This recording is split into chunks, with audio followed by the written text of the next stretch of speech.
call to order the Finance and Economic Development Committee meeting on July 1st, 9 a.m. I noticed that all the items were not included on the agenda that was posted, so I'd like to make a couple additions to that. But then I also have a question concerning the executive session. It just says pending litigation. I'm wondering if I can get some more detail on that. Yes, it's pending litigation. That's what it's for. And what specifically? Because for executive session rules, we need to be a little bit more specific on that. So I'm wondering what the pending litigation's about. It's pending litigation. That's all we need to say. Okay, so it's something that's been filed, a suit that's been filed? It's an ongoing legal matter. For a suit that's been filed? It's an ongoing legal matter. Okay. I had a question about, I had a question about what's getting added to the agenda.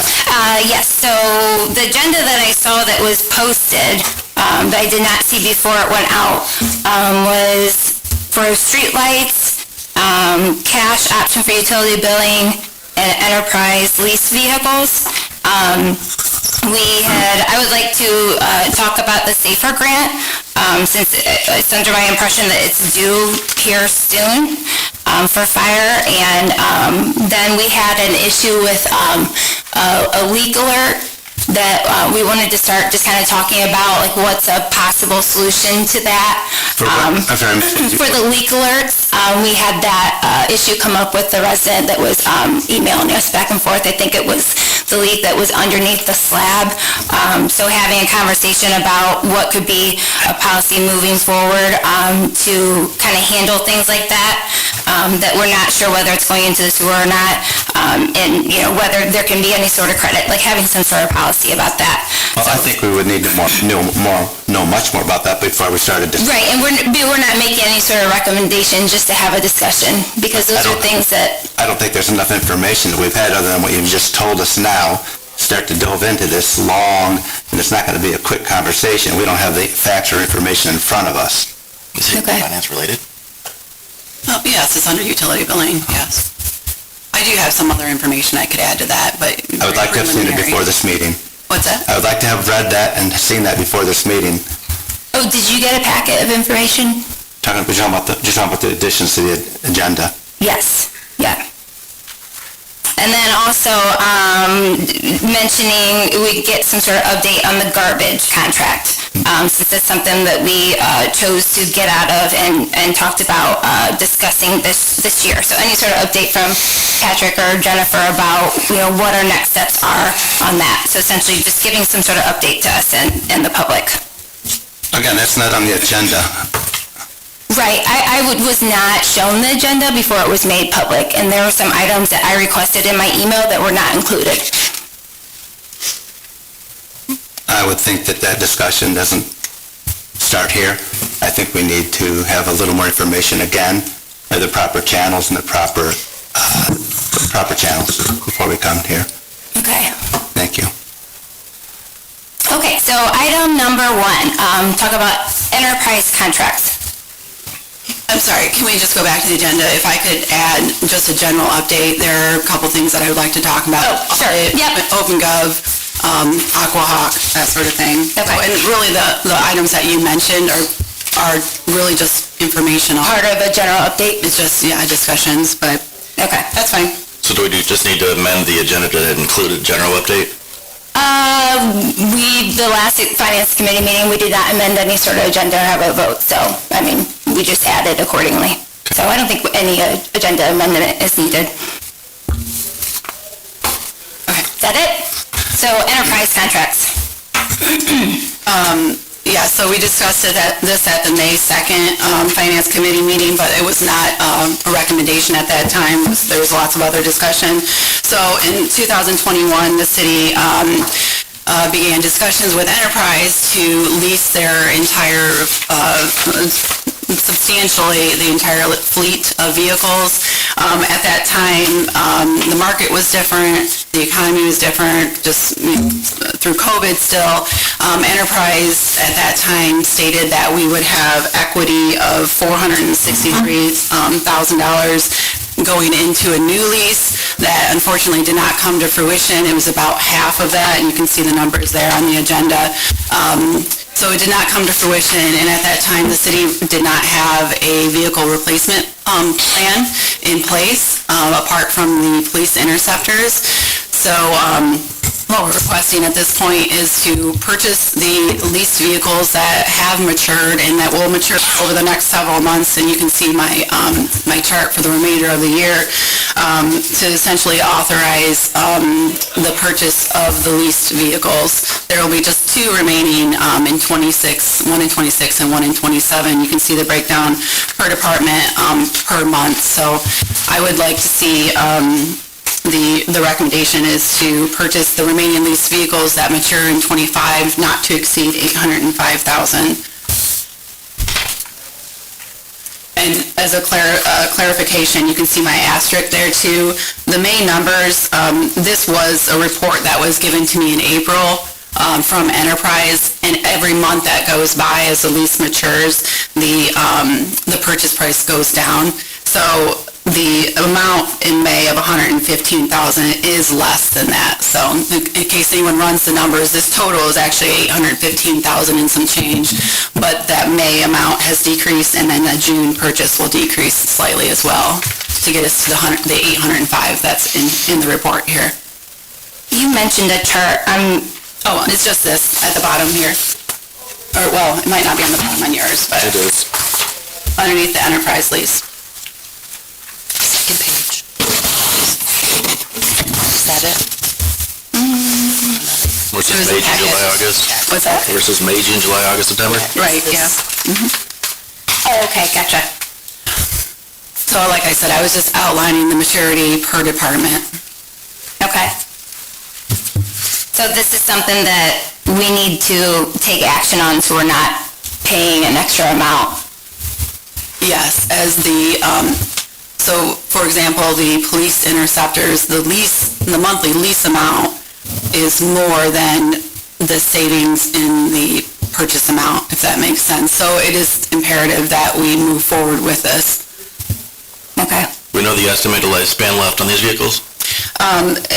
The vehicle replacement policy for the police vehicles is 4 years, and then the F-1, or the trucks, up to 8 years. That was discussed briefly at the May 2nd meeting as well, the vehicle replacement cycle. So I do mention that there's a substantial savings if we implement the vehicle replacement policy versus leasing.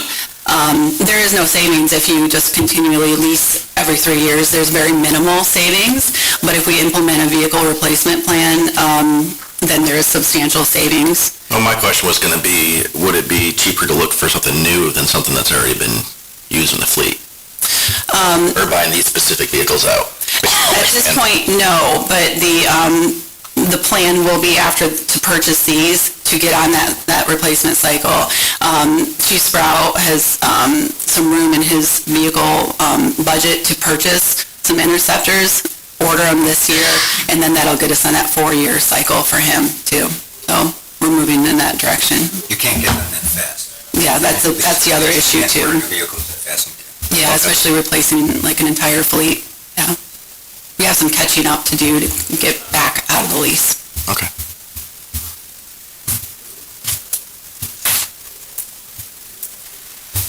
Any more questions on that? Gabe, do you have any questions? Nope. No? Thank you. Okay, so we need to make a recommendation for council to recommend this, to purchase the 40 vehicles as budgeted. Yeah, and actually, the one matured in January of '26, so this proposal is for, 39 vehicles, not to 39, exceed okay. $805,000 this year, and that is all budgeted too. I'll make that recommendation Okay. to purchase 39 vehicles, not to exceed $805,000. I will second that motion. Call the roll? Barrow. Yes. Harris. Yes. Ravenberger. Yes.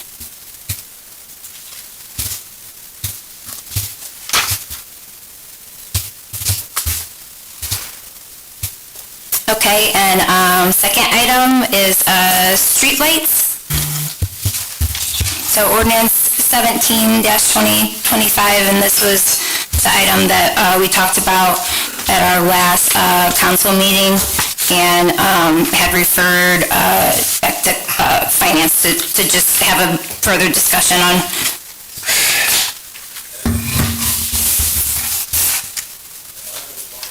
And we got a pretty extensive packet from one of the Matts.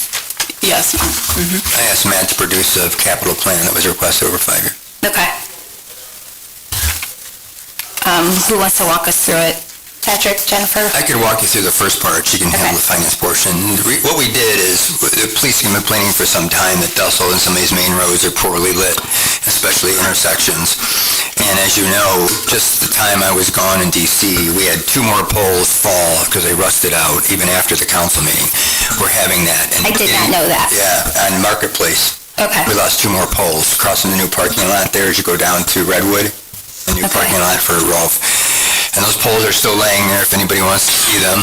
Trying to get Edison to remove them is a very difficult task, and when they do replace them, they're replaced slow. The idea is to start replacing Edison poles in town with our own poles that we can take care of over time. What you see in front of you is essentially the main commercial drags in town, which are Dussel, Ford, Illinois, Holland Road, and Conant, into replacing. And it gives you a period of time in which those poles get replaced. If you're going to touch the poles on a highway regulated by the state of Ohio, you have to have overlapping concentric circles. The idea of having dark sky concept is to have less than a 27-foot pole. The poles out there are now 40 feet. We'd like to lower those, but requires more poles to do it. And those concentric light circles have to overlap. So that's why you see as many poles as you do, and that gives you a sense of, and the issue is what Jennifer's going to talk to you about is whether or not when you do poles like this, if you're going to relight your community in terms of economic development issues and so on, if you're going to do this. It also, by the way, has to do with replacing 10 light poles in residential areas every year, and typically at intersections, and we see that happening too. A couple years ago, we had 2 light poles fall in residential areas north of Sackett. The issue is whether or not you pay as a whole through your assessment of doing this kind of a lighting program, or whether or not you assess new poles that are part of a construction assessment versus an ongoing assessment to maintain and pay the electricity of poles. So I think that's really what it comes down to. It's kind of like the sewer issue. Is it something where people fronting those lights pay for it, or whether or not it's a collective project for the entire city to pay for lighting, since so many people use, especially collector streets like Dussel, so. Patrick, I had a question. Out of the 484, do we have a total of 1,300 streetlights in the city? I didn't do a calculation of 484, I don't know where that came from. Oh, 484 is potentially replacing. I added it from Matt's schedule.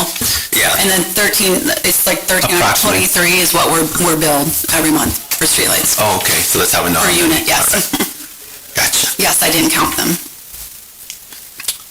Well, I'm of the belief that we have to fix them before they fall, and, somebody had said at one point, well, just repair or replace rather the ones that need replacing, but that doesn't work because all of a sudden you have a multitude of lights all of a sudden at the same time are going to need replacing. I like how this is being done. Like on the Antewayne Trail, Mr. Burrow, on Antewayne Trail, the reason there are 96 light poles there is indicative of the corresponding height of the pole. You'll notice that you're from Kingsbury to White, you have 23-foot tall poles. Those require more poles to keep those concentric light circles to meet state standard in terms of photometrics. And then outside of that, there are 27-foot poles further down the trail. It required 96 to meet state standard as overlighting concentric light circles. Right, understand that. So you would have the same thing you would do on Dussel and Conant, except for Conant would have longer arms because at some point, one side of Conant actually narrows about 4 feet because the lanes are so wide, and you're making room for your bike path to go north.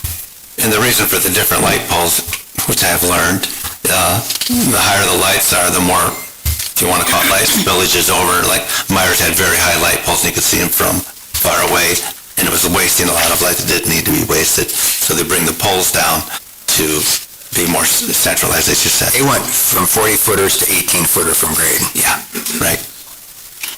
So I'm seeing poles that are like 27 feet, 23 feet, 18 feet.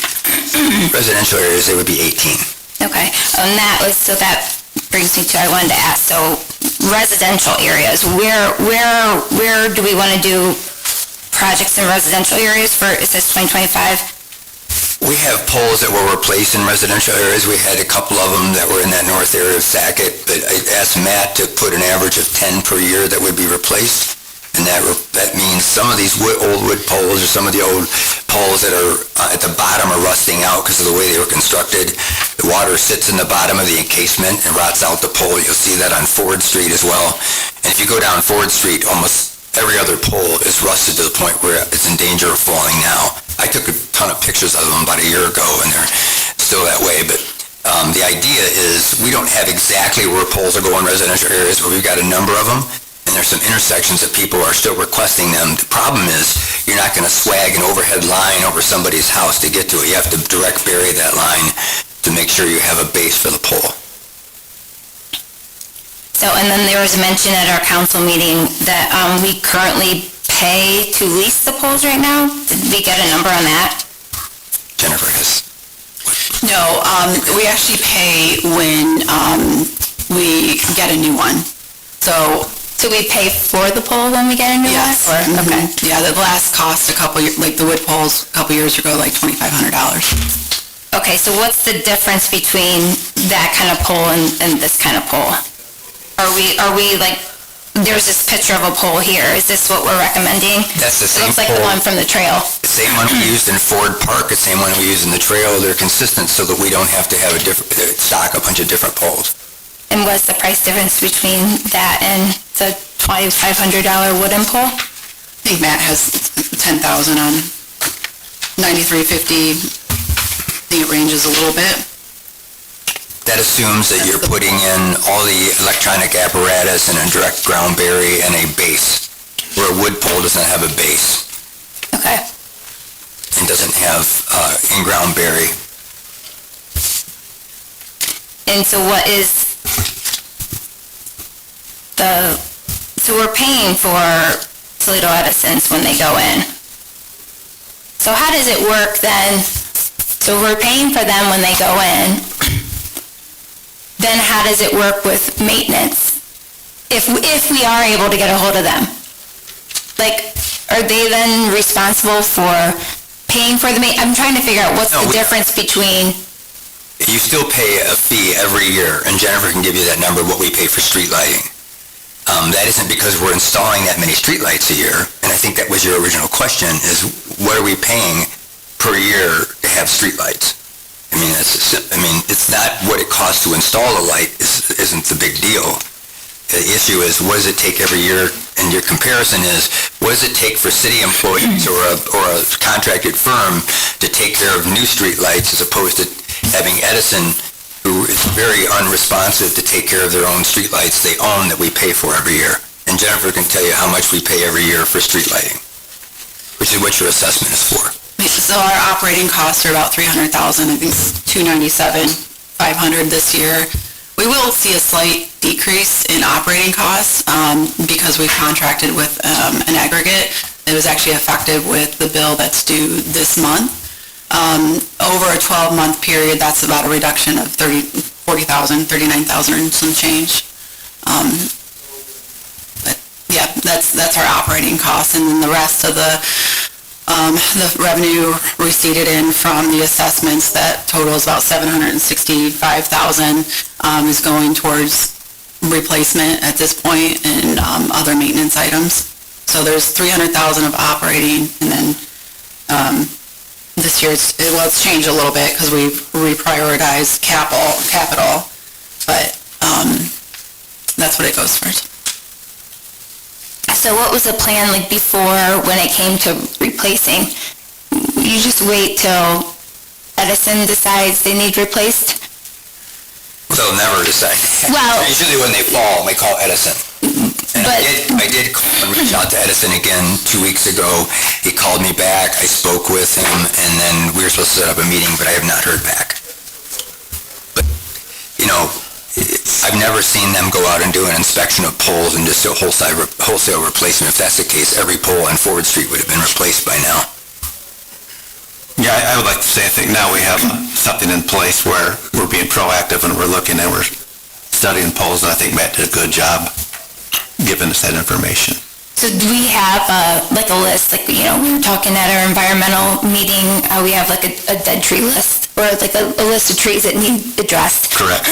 Are we starting some sort of list for poles that are in But need? it's not the same as trees, though I appreciate that.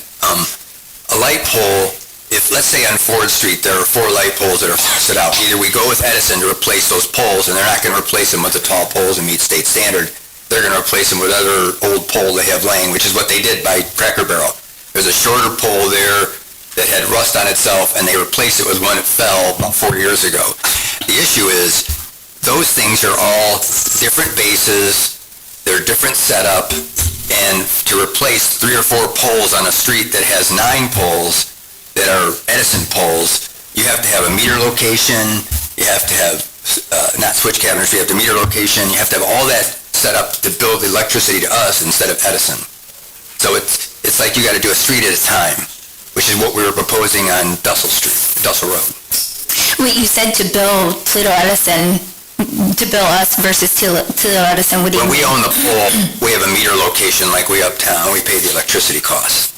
Okay, and Edison when, doesn't get involved, okay. except for collect our money. But then when we don't own the pole, that's when they're involved. So we pay them for the electricity?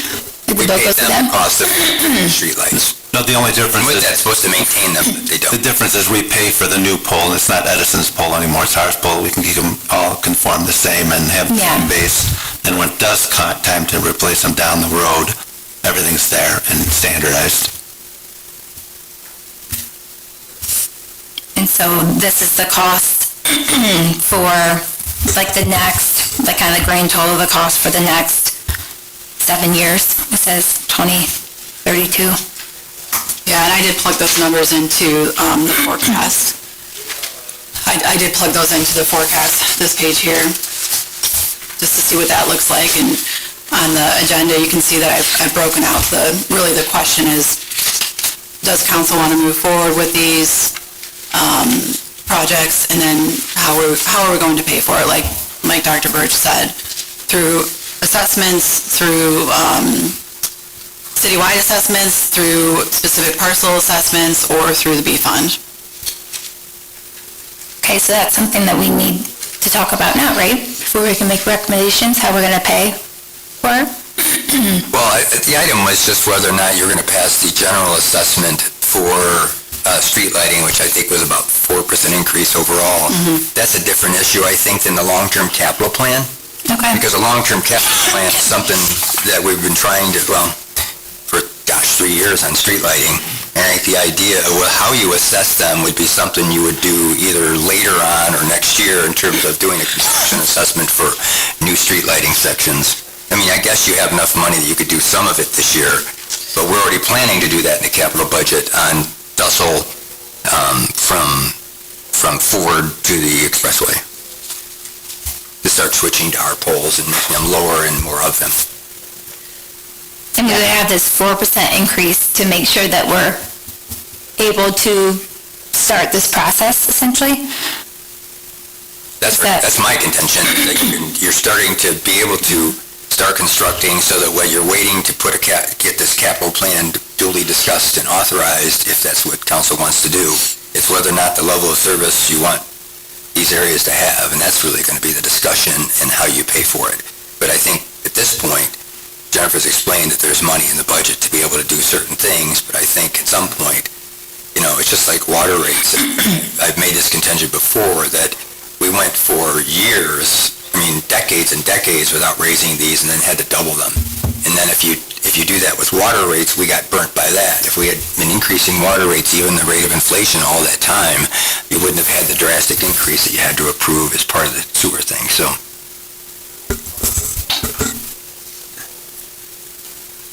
Marco.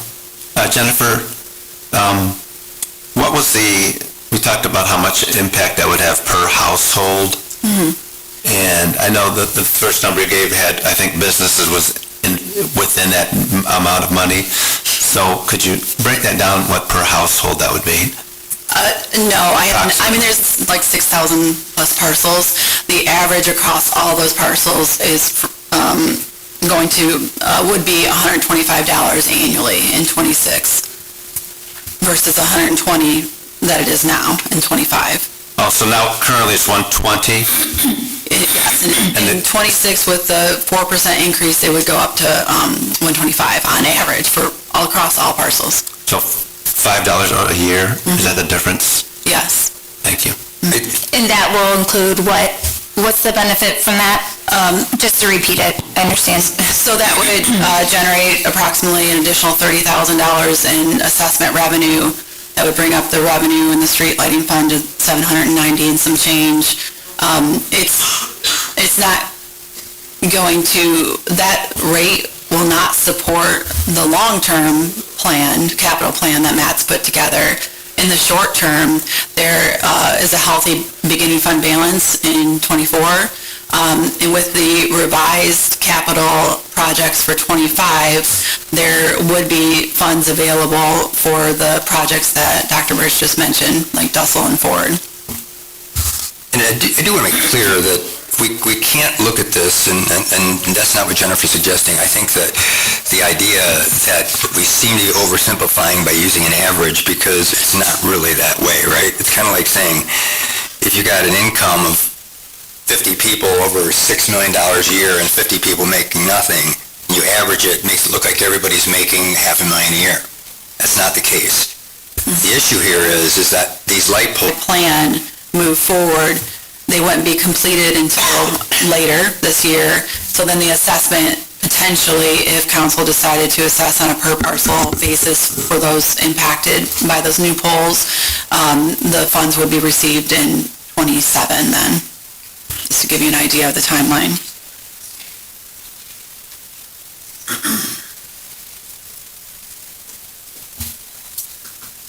Josh or Gabe, do you have any more questions about streetlights? No, I think I'm clear on it. I'm just wondering what happens if we didn't do this increase, and then what do we do with the poles falling over, and then everything's going to be an emergency to get it done, I would think. The increase is very minimal. Yeah.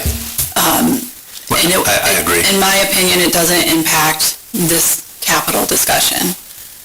Thank you. You wanted to ask a question? Yeah, just on the liability, do we transfer liability from Edison to us by taking over these poles? And wouldn't that not be a good idea in perpetuity? It's an Allen question. I don't think, to our insurance, I don't think it makes that big of a difference, but... Yeah, we have are insurance. transferring liability. These are our poles that we maintain, correct? Right, we'll properly maintain them. And what, I sat right here with Victor one night, the Toledo Edison guy, that represents Maumee. What is he saying? Why aren't they coming out and doing what they're supposed to be doing? I don't have the answer to that, John. I wish I did. I wish he would come to the, Victor came to one of our meetings? yeah, he He did. won't, Victor won't, He came to one of I know, but he's not the technical guy. He is a government service person. Yeah, he said. He doesn't do that. Yeah, he's our rep. But, yeah, we've been trying to get power down on the trail by Harrison for 3 years. It shows you how responsive Toledo Edison is. I mean, could that be I'm part not of our kidding. discussion moving Yes, of forward? course. Is because, and that's was part of my point the last meeting, it's like, you know, this isn't only Maumee's problem. I mean, I've talked to council members from Toledo, they asked me directly, do you guys have problems with Toledo Edison, or is it just Toledo? And then, you know, he told me he talked to people in Sylvania, and they have problems too. Like, everyone has problems with them being responsive. That's why it's like, I would really like to look into trying to figure out how they can be more responsive. Let's take one more. Julie? My question is, when we take over the poles, do we have to now hire linemen for maintenance? Because that's a completely different type of electricity you're working with. And that's why Edison does it. They hire linemen. They're educated for it. Are we going to have to hire a whole new level of maintenance to manage our poles and to put these in? Because who's going to put them in? Who's going to? First of all, those are contracted. We don't do it. It would make no sense for us to hire people that work for us every day to repair light poles. FET, Lake Erie Electric, these people are qualified at doing this. They install, they maintain all of our lights downtown. We don't really do that. Is it less expensive to outsource it than would be to bring in the different communities that are having a problem with Edison and maybe battle it as a whole community that we need better service? Or is it less expensive to outsource it, or is it less expensive to have Edison do that? We haven't done any calculations to that effect, but, I mean, at some point, covering vacations and having people cover vacations and sick days and everything else, you're talking tons of people you'd have to hire. I'm not asking that. I'm asking, does it make sense to try to work with Toledo Edison, or is it less costly to outsource to another electrical company to maintain them? Like, have we exhausted all of our possibilities to try to work with Toledo Edison? If you bring in all the other communities that are having a problem and you go and address that issue, or are we just done with it and we're just going to try to maintain this on our own? Is it more cost effective to work with the Toledo Edison? Because it's $10,000 a pole versus $2,500 a pole. I'm just listening to what our numbers are. What you want to put in, did you not say that was $10,000 a pole? Roughly, yeah, it's on the capital plan. That includes the electrical source, the bearing of the lines. I don't know what it costs Edison, because Edison has infrastructure in the ground, and all they do is take a pole and set it on an old base. So wouldn't we want to have those numbers before we make a decision to spend all this money? We don't even know what we're comparing, keeping Toledo Edison versus what we're going to maintain on our own. $2,500 versus $10,000 or $9,000, whatever it was, is a huge cost to our citizens. Now, we're making decisions based on what I'm listening here without having factual numbers. You're estimating, you just said you were basing it on $5 more per parcel, but it's not really, because somebody on one street that's going to have more poles putting in is going to be different than somebody that doesn't have as many poles. So your numbers are very like approximate this line. We don't have actual numbers. How do you make a decision on whether it's a good idea? It's like building a garage and saying, well, I don't know, this company said, we don't know. We're making Well, decisions. That decision's not being made here. Well, yeah, so I see that as being part of that, like, further discussion for, like, where it's gonna come from, talking to the other communities, so, like, essentially start moving forward with some of the fixes we feel like need to happen, and then as we're doing that, having the conversations with the other community, and, correct me if I'm wrong, having conversations with the other communities, but I'm interested in, too, it's like, the 40-foot poles, the shorter poles, which I appreciate the dark sky thing. We need to be mindful of that. But, what is that increased cost for, the person with the larger frontage that we're putting in more poles, in front of? I'm curious about that, as well. And that's something that we can continue this discussion, is what I'm hearing. That's correct. So we'll get something scheduled. Okay, so what would we be, yes? I have a question. Are those height of the poles calculated with the new amount of trees that are put in, that the canopy's gonna be at? Or are we thinking about downline of certain areas, that once those trees mature, that they're not gonna be in the way, like the canopy's not gonna be in the way of the street lighting later on? If we do go and replace everything? I don't think you're replacing everything. No. You'd be replacing a lot of poles. If we have a 3-year plan, these trees are gonna be bigger. If we want, if we're replacing everything in 30 years, or whatever it is, how would those trees affect the lighting that you have, that would be planned for certain streets? Well, these would be more conducive because they're going to be conditioned on how short that pole is in the concentric circle of light underneath the canopy. The current light poles range from 30 to 40 feet to sometimes 45 feet, and they're way up in the tree line. Many of you've gone around communities where the light, I've had complaints from people who said, nice street light, I can't see any light because it's in the trees on the intersection. Yeah, I mean, having a shorter pole is Is better. it's gonna make it easier to not be blocked by a tree canopy. Is that been thought of? Okay, of course. Of course it's been thought of. It's And we've got the street tree design plan too that has trees identified, so we know what size trees they are going to be. Like it drills down to like small canopy, medium canopy, large canopy. So yes, we have that to consult. I'd also assume that we'd trim the tree back too if it got in the way. of course. Right. So these poles, because of economies of scale that Edison has, could we buy them through Edison just so we don't transfer the liability?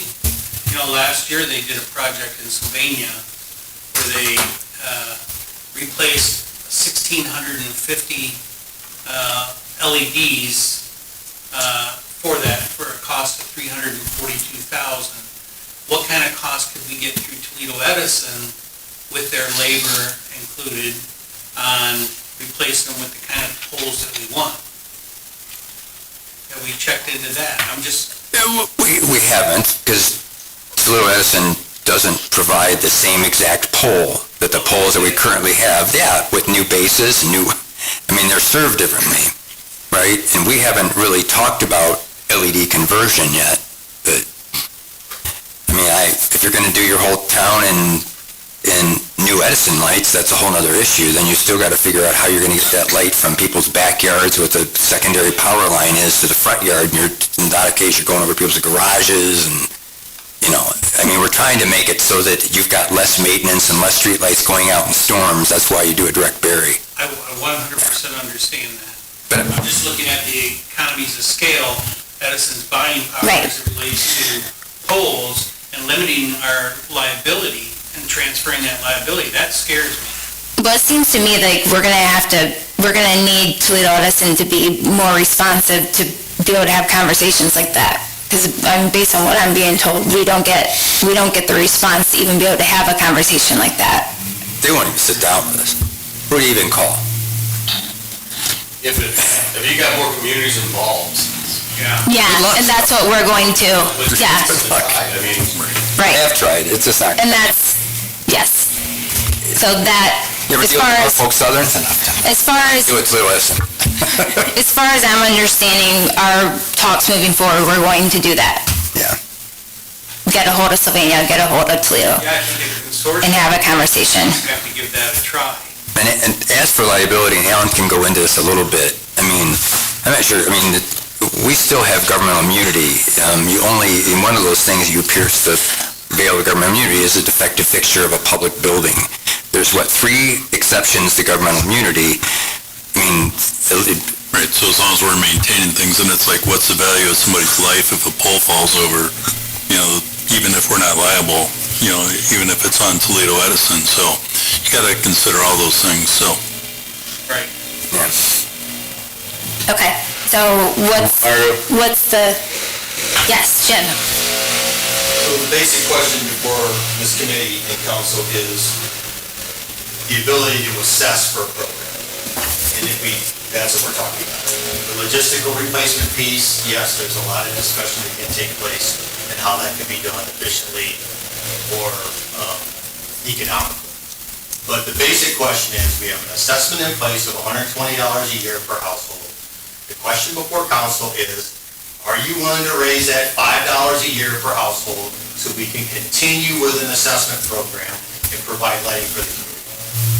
Right. That's what I understand is before the committee, right? Right, and that's what we're wrapping up because then letting everyone know we're going to continue a discussion Yes. about some of those other items. If you don't act, there's a timeline that you will lose the ability to assess. Right, That's correct. yes. We have to have everything to the auditor by the 2nd Monday in September, so. Right. But we're on track for that with all the other ordinances. Right. And our next meeting will be the second reading. Right. So we'll keep discussing. Okay, does anyone want to make a recommendation to council? I'd move that we, I move that we add 4% to our street lighting project to keep our assessment qualifications in force. Yeah, and I guess how does that work? It's like, we did the first reading already in council, we referred it back to finance to talk about it. Do we need to do a recommendation, or is it just still continuing with the readings? It was referred back to finance, wasn't it? Yes, that's why I asked it. Finance, It was. make a recommendation to continue with it. To continue with it? Right. Okay, That'd be my motion. okay. I'll second that. Call the roll, please. Barrow? Yes. Harris? Yes. Augenberger? Yes. Okay, so addition I had to the agenda was to talk about the SAFER grant. Right, it's my understanding that is due soon. Don't we have the cash policy to go over first? Yes, I moved that to down further. Oh, sorry. No, you're fine. That's the first one. Yeah, no, you're fine. Yes, so Chief Lobaczewski and myself have been working on the SAFER grant. It's really a short timeline. It's, they issued it at the end of May, and then it's due July 3rd.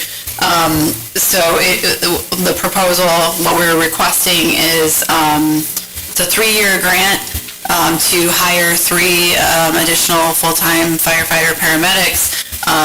They've changed the grant from, I'll say a little less lucrative than in the previous years, but the intention is that the municipality will be able to support those full-time hires at the end of the grant. But the year 1 is a 25% match required by the municipality. Year 2 and 3 is a 65% match required by the municipality.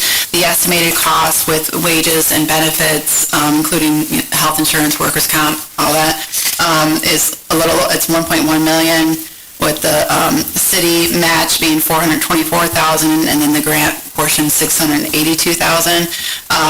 The award announcement is between August 18th and September 30th. I feel comfortable if we were awarded that, we have room in the current budget to move forward with hiring those and cover our match. Jennifer, does that match happen every year? Is that just for the first hire, when you first hire that new person? It's, so it's a 3-year grant, and yes, it's a sliding scale over 3 years. I suspect it's going to be similar as the social worker grant that we have for the police station. So we submit it for reimbursement every quarter. So then what happens after the 3 years? The goal is to keep those full-time hires on. We are trying to time it with the retirement of the paramedics to plan for replacement of those. And then they're, as you all know, they're in a different retirement system. They have different hours too that they're allowed to do work, as well as duties that they're allowed to do.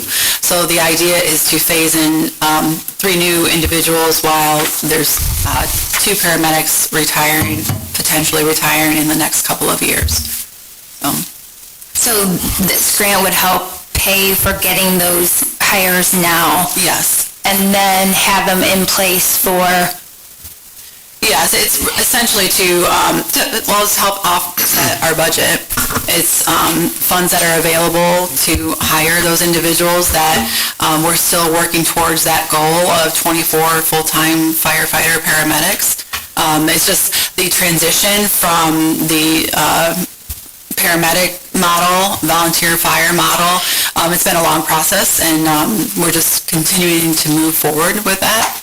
So this will just kind of bridge that, as I said in the grant, it'll bridge the financial gap, essentially, be a financial bridge to get us to that next step with the fire department. So it's just more information only. It doesn't require council. Okay, that's my next question, because our next meeting's not till the 21st. Yeah, it's just more information only. Okay. Mr. Chair, I do want to make a case. I've written and been awarded 2 SAFER grants in my career in the last 10 years. And I asked Brandon this is the first I've heard of this, that we're actually moving forward. I talked to Brandon, and I told him, Brandon, that SAFER does not allow you to plan for hiring employees that you would have hired anyway. That's a violation. And I said, until you can answer me that, I'm not going to discuss this with council because, we already planned to hire 24 firefighters. If I now try to substitute 3 positions and put them on federal money, I think we have a violation. That's why I didn't intend to bring this to you until Brandon gave me that answer.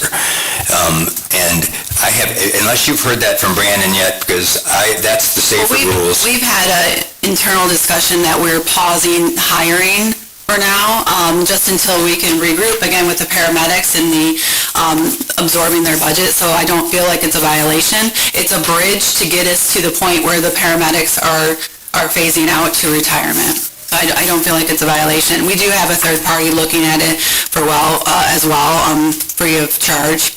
So. Who's the third party? Rudy Ruiz, he's a retired chief from Perrysburg who's consulting at this point, but he's looking at it for free of charge. Wouldn't we... That's the first I've heard of it. The public safety director hasn't never heard this. Yeah, wouldn't we need a legal opinion on that? I mean, if y'all don't want to apply for, $600,000. Well, I'm not saying you shouldn't. And that's fine. I would like to be cautious about what we're doing. Yeah. And not say, well, we kind of help things up. Patrick and I have verbally spoke to Brandon that we would like to pause hiring, and this was several months ago. Patrick and I had that discussion because of the overtime issues, and we discussed it in Finance Committee as well. Yes, we did. So I don't feel like it's a violation at all. But again, I'm not an attorney, so. I think Alan and Patrick and with you and Brandon need to do a little bit more investigation on that. Thank you. So it seems like we do have, is it due the 3rd? Yes. We have a little bit of time. We'll call it. So we'll make it a point to Yes. have this conversation. Okay. So Brandon and I do have a meeting scheduled at noon today, Patrick, to review Rudy's notes. Thank you. I can't do that because I've got meetings. Okay, I can just give you the highlights then, and then we can discuss it later. Okay.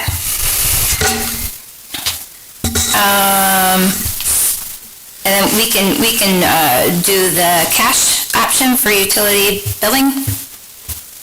That's how I have it worded. How do we say? Yeah, cash option for utility billing. Something was needed for the SAFER grant. Sure, you want me to speak to the... This is what you referred Yep. back. Yes, okay. Okay, so I asked John Kelly to put together some statistics and data for me for this discussion. So you can see in 2023, we received $56,000 in cash payments out of almost $11 million. Equates to 202 cash payments out of 28,000 transactions. In '24, we did not receive any. So we did implement Invoice Cloud in '23, and with a no cash policy July 1st of '23. As I told Mr. Barrow at the end of the last council meeting, we had people dropping cash off in the drop box downstairs. We're not calling them and telling them to pick up their cash and bring us a check. What we do is we advise them, we no longer accept cash, and typically we make a comment on their account, so then we know that we have notified them. But like I said, we have not received anything in '24 in cash, and we received one cash payment in '25. I feel like the community has certainly adapted to the cashless payment options. There are still a couple payment options that don't charge a fee, if that's the concern.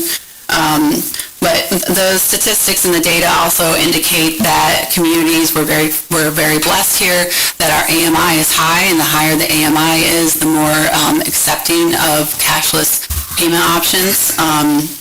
So that's the data that I have. If the alternative could be, we install a kiosk on the first floor, for example, that accepts cash. City of Toledo just recently did that. That machine cost about $26,000 with, I believe it was about $13,000 of annual maintenance. Might be something to consider if we move to bi-monthly or monthly billing. At this point, though, I feel that the community has adapted it, and again, we're not turning cash away. It was a situation also where it's an internal control. I feel very strongly about that. Actually, on both sides, because I know John had mentioned he was accused of taking cash before. Somebody swore they dropped it off or paid it. So then it's staff time also going back and reviewing, make sure it wasn't, put in wrong or whatever. So that's my opinion on it. It seems to be a non-issue as far as the data supporting it. Well, I had a couple of questions for you, please, or whomever maybe to answer these. When you phased in the no cash policy in July of 2023, who decided to do that? I had a conversation with Patrick that we're implementing Invoice Cloud and what he thought about it, and he thought it was a great idea, and I believe it's been very successful. As like I said, the data indicates the cash that was received even prior is very minimal. Is it something we talked about, though? Because I recall talking about not, having it be put in, the bin, or having employees be, told they gave cash and not having any sort of proof. Yeah, that was an issue, yeah, absolutely. So I guess that's what, it wasn't anything we saw, though, like council saw, it was just, a policy. No, as an internal policy, based on, I would presume, ordinance 6322, that gives Patrick and myself the authority to create policies like this. Well, I noticed it went from 2002, citizens making their payment in cash, and it went down to, I don't know, what is it, in 2024 rather? Zero. 2024, no cash received. Yeah. More likely because of the sign on the door that said no cash. You said 202, right? Yeah, 202, right. yeah. And then obviously, Yeah. 2025, people are told, no, they can't pay cash with the sign up. So those numbers are what they are, but only because of the sign up there in the policy. Yeah, well, we did receive a cash payment. Actually, Patrick walked somebody over to me, and I told her exactly what I just said to you, that Sure. we'll accept it this time, but please be mindful next time when you pay your bill that we are cashless. So yeah, it's 202 payments, and if we look at the timeline for the first 6 months, that was about 7,000 bills if we include commercial. So 7,000 bills were issued the first half of the year roughly, and we had 202 cash payments. And I don't know if you know this answer, but do you know how many people in the last few months, well, you said in 2025 so far, you've only had one cash payment received? Yeah, I did speak to Mr. Kelly about that, and he said in the last, they haven't had a cash deposit in the last 2 months that they could recall, so, or somebody attempting to pay cash. There was somebody actually coincidentally last night, or yesterday afternoon, that said, well, isn't it illegal not to take cash? And the response was no, and then he paid. So he didn't pay via cash, he paid another way, but. Is it within your discretion to take cash if, say, their water's going to be turned off and today's the last day and they came with a handful of cash to pay you? Yeah. Actually, that was the individual. He was on the shut-off notice, and but he paid through other means. So. Okay, but my question is, if somebody came with cash in hand and it's almost 4 o'clock and they're in a panic and they're coming up there, would that be accepted? Can that be accepted, rather? Yes, and I would advise... They can be flexible. Absolutely, and I would advise the same comment, and I would tell the staff at Utility Billing, we'll take cash this last time, but please be mindful of the cashless policy. Well, I'd hate for someone's water to get turned off if, they're under the gun, and of course they missed their notices or didn't pay attention to them. I get all that. Of course, yeah. Okay, just want to be certain of that. Now, Mr. Kelly does send out 2 text messages prior to shut off, so. Okay, thank you. Yep. Do we have, a way to, do we have the little receipts that's like the white and yellow copy, like the city keeps one? the Yeah, president can get one? at this point, it would be, print off from our system. Okay, But, so we have something along those lines. I guess for the people that said they paid, you know, it for... has more, I guess, so the Dropbox. There's more so the Dropbox, but. Okay. Okay, I appreciate it, thank you. Yep. I think the only point, just to clarify, and Jennifer, I did agree to do this in '23, it's just that it's different when you're not in front of an elderly person who comes in and doesn't trust giving you a check and having their check account number, doesn't trust you giving a credit card. They come up and say, I want to pay cash, and I had to send them away to go get a money order. The person in their upper 80s, at some point, and I think Jennifer's starting to do that, is to just say, hey, listen, at some point, there are people who don't trust the system, and then if you're going to cash, if it's only that many people, it wasn't that big of a deal. And I didn't realize how bad it was until I had Jennifer was gone that day, and I had to go over there and tell that person, we don't accept cash, and they got to go. So that gentleman had to leave after a kind of an argument and come back. Yeah, we would have no means to make change either, so whatever they're giving us, we would have to apply it to their account, so. Jim has. So, okay. I have a question. So what is our stance? I'm hearing we have a cashless policy. Right. We'll accept it one time, but you can't do it again. What is the policy? Well, If that's, people come up and pay with cash and that's the only way they pay, can they do that month to month? Can they do that quarterly? I'm hearing cashless policy, we can do it once, but we're not gonna allow you to do it again. What is it? yeah, I'm wondering what kind of our action, our end result is for this.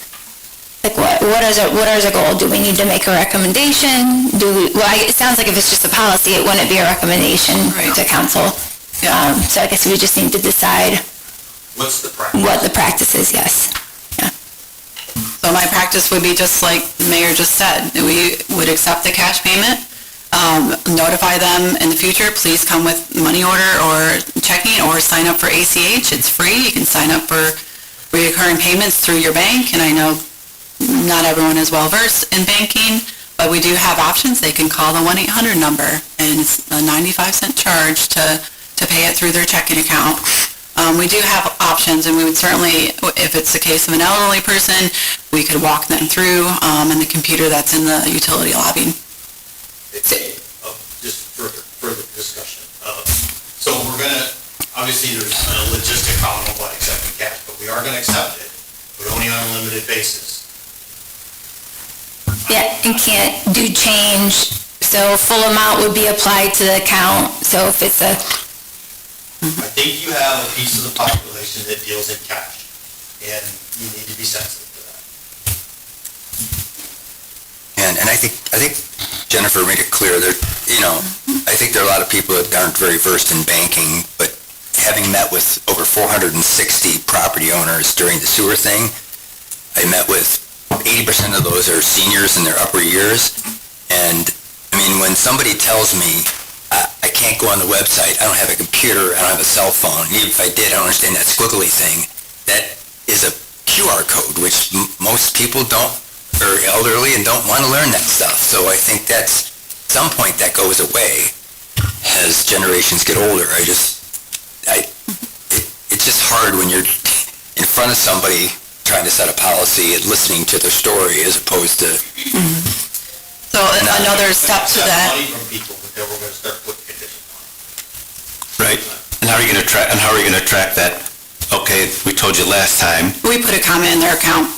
So the other step I can advise the staff up there is if we have an elderly person coming in, they can walk through the phone service. It's a 1-800 number. We have business cards up there as well. They can literally put it on speaker for them, and they can assist them with that, so then they're comfortable with it next time. It's been one person in a year and a half, Right. Mm-hmm. Yeah, it's It's just, like people have transitioned. I agree. It sounds like the policy already is in extenuating circumstances to accept cash and to waive that policy occasionally. Yes. But the general policy is no cash. okay. Yeah, it's a step backwards, I would say, to reverse that and fully, promote cash. So we have flexibility. I'm not hearing that we're fully promoting, is that Am I understanding that correctly? That's what I'm asking. Yeah, that's what I'm you just said again, Jennifer. I think it would be a step backwards to like fully promote, cash and not have, not inform the public, those that are paying cash on how. Right, I'm sure we 80-90% use our plus pay by electronics, What was that? I'm sure 80-90%, over 90% pay. Well, likely they have children helping with their finances. We see that a lot too. We have a lot of children in their 60s calling for their parents' accounts and setting them up as ACH. Right. So their parents are, not reconciling their bank account anymore or whatever, and they're managing their finances, and they set them up ACH. Oftentimes they're out of town, and they don't have time to manage their parents' finances either, or in addition. And I didn't hear what you said. Could you repeat what you said? Me? Yes, thank you. It sounds like the policy is already to accept cash under extenuating circumstances to waive that policy or allow for an exception. So what you're talking about, when somebody comes up and is in a panic, they want to pay off their bill, sounds like the policy is that they do make those exceptions already. That's what I wanted to clarify. Yes. Mm-hmm. Okay.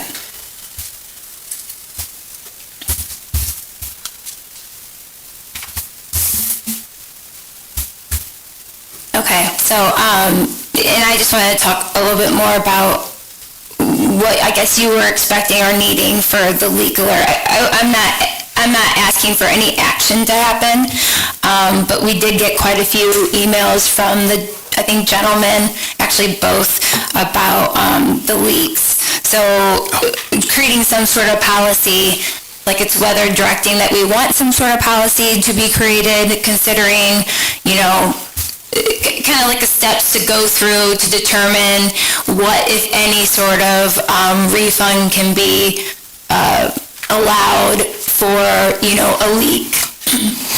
You talking about their water bill? Yes, like the water bills from the leaks. So like in the one instance I'm talking about was like the leak that was, I think it was under a slab, that we got a few emails about. So it sounds like what I've been hearing is that we don't have like an official policy or steps to go through whether it makes sense for the city to credit anything back from that leak and what that amount could or would be. So essentially we're like silent on that. We don't have anything, so. We have an ordinance that says you pay for what you use, and if it goes to the meter or you've used it, whether it's a leak or not. And I think the standard in just about every community I know of is that if you're responsible on the other side of the meter. In fact, you're responsible from the shutoff in. We just don't have a meter at that point. That's why in some businesses we have meter pits, so you're responsible from the right-of-way line into the building. If there's a leak, essentially in a house, that if you waive that amount, that means the rest of the ratepayers who don't have a leak will pay for that difference. Because will pay for the difference. The issue here is the ordinance says that I don't think Jennifer nor I have the authority to waive that ordinance. And even if we did, I'm not sure how we would determine where a leak would be a legitimate leak. Is it a toilet? Is it a leak, a line that's deteriorated underneath a slab? Where does it come from? Is it a dripping faucet that somebody, we just have no way of knowing. If somebody has an outdoor silcock that's leaking, or they leave it on when they're filling their pool and their child leaves the hose running, I don't know where you'd give credit for that. I just don't, how would you set a policy? How would you decide, I had toilets running and I'm so proud of everything was fixed and I'm paying ahead of my water bill, so proud of it. One day I got my water bill and it was highlighted in yellow, and I called, I said, "What's that yellow?" I said, "You're in the rears, Mr. Barr." I said, No, everything's working." He says, No, you're in the rears, and I didn't know, because I just do auto pay on it, but I had all 3 toilets leaking, and I just didn't realize that, so of course that's my responsibility. Like that gentleman that had a leak under the slab, that's unfortunate, but how do we determine, was it toilets leaking, was it a silcock on, was it filling a pool, what was it? I don't see how you would. Well, so I think part of the thought with this is like, it's not how much water is used, because like you were saying from the meter, so it's water used. Like one of the questions was, where is that water going? So it was sewer, they were being charged a certain sewer amount. So like part of the question is, I saw the process as being, how do we determine where that went? So like in that instance, they found where the leak was, that was part of the process. Then is there a way that, the sewer portion is credited because we realized that that water was not going into the sewer, so we weren't treating it? That is what I felt like was part of the question based on that person's experience. It was, the big question was, they were more than willing to pay for the water that was used, but they wanted some sort of process to determine, if there was any sort of relief they could get from the sewer portion, and a way to decide whether it was, actually it made it into the sewer at all and was getting treated, or whether it had not. So I think... So to your point, to Dr. Birch's point, and as well as Gabe's, they're not, all the leaks are not treated equal, just like every sewer issue is not created equal. Like your example of a running toilet, that's going down the sewer. That is costing the taxpayers money. So I wouldn't see any adjustment for a running toilet. We have a situation where I forget the exact situation, but literally the water was running into a ditch behind the gentleman's house. It was verified that happened. That situation, I feel like a credit could be warranted.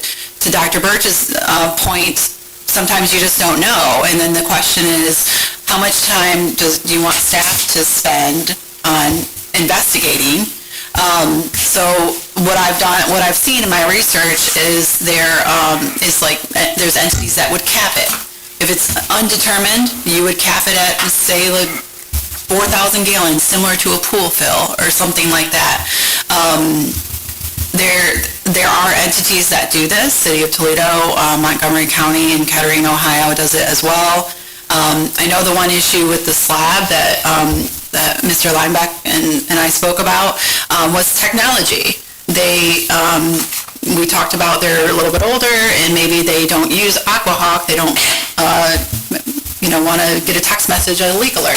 So we do now have the capability, actually, that request was just sent in a couple of weeks ago as for a phone call from Aquahawk that is masked as utility billing's phone number. So they would get a phone call that says Mommy Utility, and then it would be the leak alert. So instead of like a 1-800 number that I think it was previously from like Colorado or somewhere.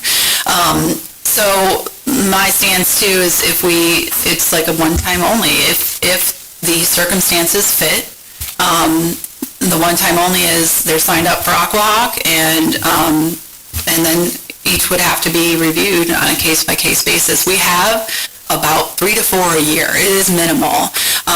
Unfortunately, it seems like there could be some large ones. That one particular was, I think, $4,000 or so. I don't remember exactly the gallons, but it was pretty substantial, and it went on for quite a while. So those are my thoughts. So, I guess, even if it is just 4 to 5 a year, do we have a process to go through? Like, is there a way to look at, especially the sewer portion? Because I can understand that, the water coming in, it was used. That makes total sense to me. I understand that. But is there a way to look at the sewer portion as to, whether it went into the sewer or not? Because I know for me with that particular instance, it seemed like there was no clear way to know whether it went into the sewer or it just went into the ground. So I guess my ask is whether we can create some sort of process that, we can show to the residents this is our process, go through the steps, not spend too much time on, an excessive investigation concerning it, but be able to have, a already thoughtfully laid out process that can address it when it comes up, because it sounds like it's consistent, just not often. Mm-hmm. And I don't know what, Gabe and Josh, what you think about that, having some sort of process. No, I was going to ask work for the sewer department. I was going to ask that same question. What could be put in place? It's a further discussion, I think. Yes, and that was my whole thing, yes. Like, I just wanted to bring it up to start the discussion, Yeah, I like to it. make sure it's addressed. I like it. Yes. Back when I first started with the city, we read meters. So when we would read a meter of somebody's house, we would read the reading on the remote or inside. If there was a big jump from what they normally do, because it was written in front of us, we would then notify when we got back at the end of the day, generate a work order to send somebody out to check for a leak. Why can't you do that with the Aquahawk thing? They are. Detect it, and it's do. an elderly person, and most of the times it was an elderly or somebody that, something happened and they didn't detect it. You should be able to do the same thing. You get that, and then immediately you would send somebody from the water department, knock on the door, tell them what they're there for. Yeah. We do that. To let it go for days. Yeah, in that particular situation that we were just talking about where the leak was in the slab, they were actually notified. We do have that documentation, so that one's a tough one. It was ignored. So yes, we actually have two systems. Aquahawk is the external one for residents that can set their own. You emailed them or? No, city went out, They got a door tag, yeah. like what you guys would have done before. Yeah. Yes. And that's so what happened. the water and superintendent, there's a secondary system that he monitors as well. So we do reach out. I can only think of one clear-cut situation where you could realistically give a credit on sewer, that you wouldn't be guaranteed through a long process of investigations that water didn't end up in the sanitary sewer. That would be if a line broke in your basement or crawl, went into a sump pump, and the sump pump pushed further out from the house than where your original clay tile sewer was. Unfortunately, there's been an instance where somebody asked for a credit, and their water line happened to be in the same auspices as the original trench of that, and if it's leaking in that time going into the house even before it got to the meter, we now know that about 40% of the water that we're taking in is through leaking clay service lines. And anybody knows, and probably Scott can attest to this too, as you've been in the sewer department for a long time, is that when you have a trench like that, the soil condition, the hydrology is not the same. So when a water line breaks in the auspices of a trench that has a clay line sewer that doesn't have any mastic anymore, that's going to rain in that pipe. So it's better where the pipe comes from, because that water in the ground, both footer drains, comes from water that ended up on the ground, that eventually got to the footer drain, that eventually got to the lateral that's leaking, that eventually got to the main line that's clay that's leaking, that has no mastic anymore because it's more than 25 years old. So having a set protocol on how you determine this is a lot of man hours to determine. And we do. It's like Matt and I think a lot about this. When Jennifer has a case where they're thinking, this isn't cut and dry, and usually you don't have a problem until you tell somebody no. And that's when it hits the fan, because people claim it went on the ground, and you're trying to help them understand that depends on where in the ground it goes, depends on, there's a number of things that have to be considered. In that case, it may be appropriate to cap it. That's right. If you can't determine it. Okay. Isaiah? Yeah, I think it's like a small gesture. When someone has a pipe that breaks under a slab, they have to pay a contractor to remediate this. If they showed proof that this is a snap pipe under, because a slab doesn't have the footer drains, they have big rat walls. It just seeps into the ground. But they're gonna have a cost of like $4,000 to $5,000 to remediate the problem in the first place. And they're trying to ask for a small gesture. They used the water, Yeah. but they didn't use the sewer. And that is a very minimal, $80 to $100 that you would credit. An overall cost would be $4,000 to $5,000 to cut the slab, to redo everything, put it back together. So they have to pay that already. So I think it's just a small gesture that the people are trying to ask the city. Right. It's not, but that's for a slab. If you have a basement, the water lines are high, that does go into a floor drain that goes to the sanitary. That's understandable. That would not be, that they use the sanitary. Right. It's different.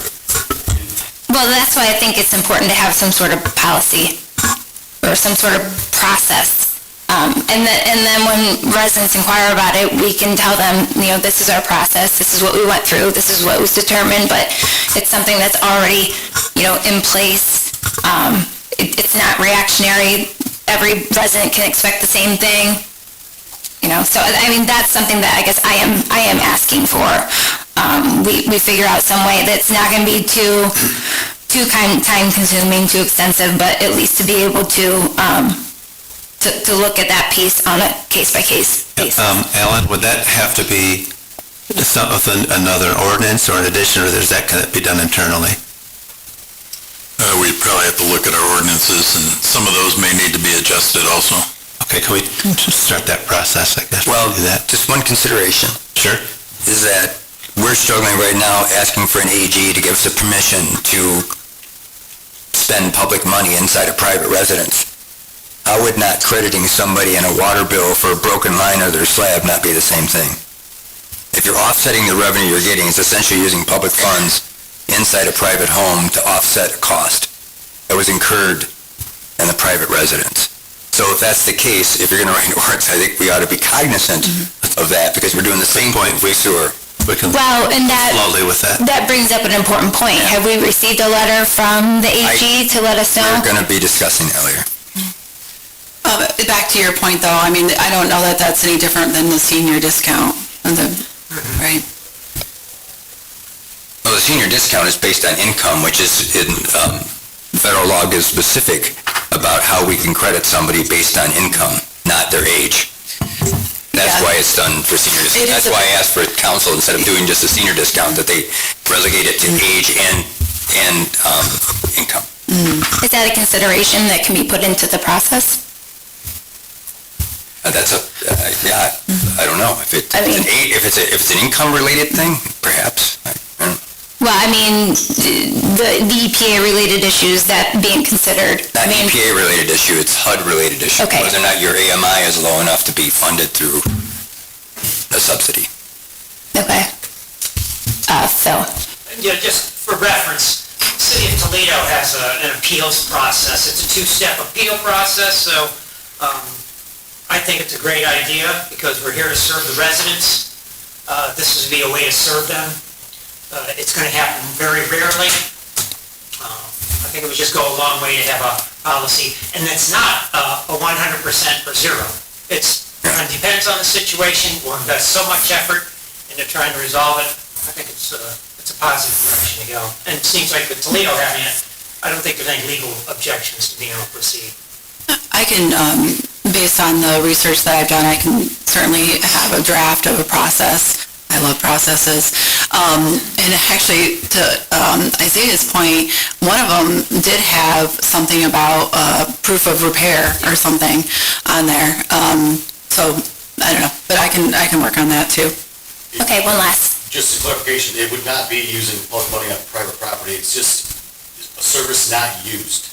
Right. So the service is not used, you're not spending money on that, that's just a clarification. Yes, determining whether that service was used or not. Yes. Yeah. And as soon as I said last, Mayor McDonald rose his hand. I agree with that there's, some sensitivity to people that have issues with their property, but it's twofold, right? If there's a cost to the city with what happened here, then that's a cost to the taxpayers. Right. Somebody's gonna pay that bill. Right. Absolutely, So yeah. you gotta be sensitive to, if there was a cost to the city, then there's a cost to the taxpayers Right. picking up that cost. Right. So, I would say that has to be considered too when you're looking at credits and the way you're gonna kind of get things. Right, for sure, and that's why, like, determining whether it went into the sewer or not would show that, yes, so, okay. Thank you for that. And then, I guess, some sort of update on like, where we are with garbage contracts. If we're going to bid out or, July 31st is when the contract of 26 happens. Okay. Our plan is to bid services in December of this year. Start going out for bids. so December of this year, we go out for bid. So what does that bid process look like? Like, do they submit different options? Because I know we had talked about whether we could give, say a senior an option of a smaller bid. I don't know what. That's up to the city council to decide, and whether or not, are you going to offer a 60-gallon tote and a 90-gallon tote? And do you have only every other week for a 90-gallon recyclable? They do that on Clovis. So I mean, there's different ways to do it. You're just gonna have to determine what those parameters are, and we'll put out the RFP that way. Okay, so we would put that in the RFP. That's right. So then everyone can kind of bid the same sort of thing, or just letting them know we'd like options? Yes. Okay. So, You have to determine what, so each bidder does Waste Management Republic, they all bid the same thing. okay, so you said December of the end of this year? Maybe this year. Okay, We want to make sure we have 6 months to process and so. right. Okay. And then just, sorry, did someone, Yeah. Yes. I just asked a question about this. The recycle bins that are over by the Andersons, is that part of this contract? No. Is that county? That's county. Yeah, Okay, county. Okay. oh, it's freezing. No, it is. Okay, so, last thing is, general update?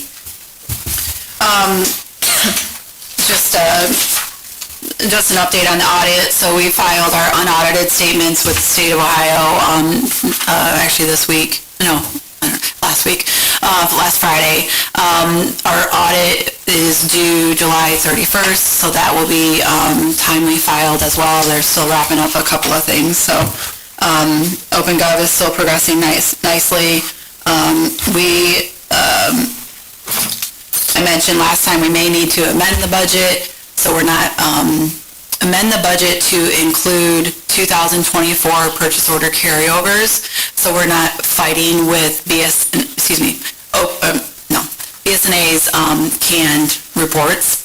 Like, and I say fighting with them because it's like we're having to create them. So I've spoke to another entity in Ohio, and that's what they've done. So we may need to do that. We may need to actually amend the budget for some HVAC repairs too. We had some HVAC repairs, replacements budgeted, but it sounds like maybe a little bit more between this building and the police building. So just letting everybody know so that, to be aware of that.